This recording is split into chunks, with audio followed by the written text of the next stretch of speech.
সন্তানদের একজন সরকারি উচ্চপদস্থ কর্মকর্তা, অন্যজন শিক্ষক। তবুও নিঃসঙ্গ জীবন কাটত নূরজাহান বেগমের। যেখানে থাকতেন সেই বাসাটিও পরিত্যক্ত ও অগোছালো। একদিন হঠাৎই মারা গেলেন ৭৫ বছরের এই প্রবীণ। কিন্তু মারা যাওয়ার খবরটি জানল না কেউ। ঘরে মরদেহ পড়ে থেকে পচন ধরে যায়। এমনই এক ঘটনা ঘটে গেছে রাজধানীর মিরপুরে।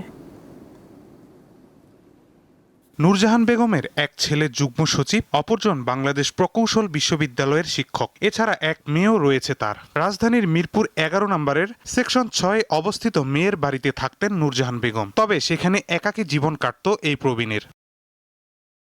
কিন্তু গত রোববার সেই বাসা থেকে নূরজাহান বেগমের মরদেহ উদ্ধার করে পুলিশ। মরদেহের দুর্গন্ধ পেয়ে প্রতিবেশীরা 999-এ ফোন দিয়ে জানালে পুলিশ এসে তা উদ্ধার করে। বাসাটা একটু জরাজীর্ণ ছিল, সেখান থেকে ডেড বডি নিচে নামানো হয়। আমাদের অফিসার লাশের সুরতহাল রিপোর্ট প্রস্তুত করে। তো ডেড বডিটা দেখে মনে হয়েছে যে হয়তো বা একদিন বা তারও পূর্বে মৃত্যু হয়েছে। মৃত্যুর সঠিক সময়টা বলতে না পারার কারণে আমরা পরবর্তীতে লাস্টে পোস্টমর্টমে দিয়েছি। পোস্টমর্টম রিপোর্ট আমরা এখনও পাই নাই। রিপোর্ট আসলে পরবর্তীতে রিপোর্ট অনুযায়ী আইনগত ব্যবস্থা গ্রহণ করা হবে। এরই মধ্যে নূরজাহান বেগমের স্বজনদের জিজ্ঞাসাবাদ করা হয়েছে। মায়ের কোনো খোঁজ খবরই সন্তানরা রাখত না বলে জানায় পুলিশ। আমরা তো খুব বেশি কথা তো তাদের সাথে বলি নাই, তবে আমাদের সাথে স্বাভাবিকভাবেই কথা বলেছে।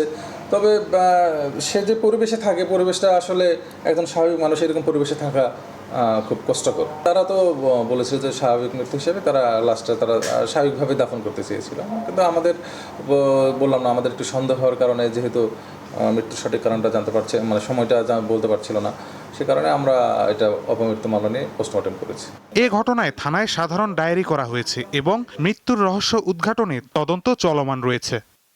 মাহিদুর রহমান, দীপ্ত সংবাদ, ঢাকা।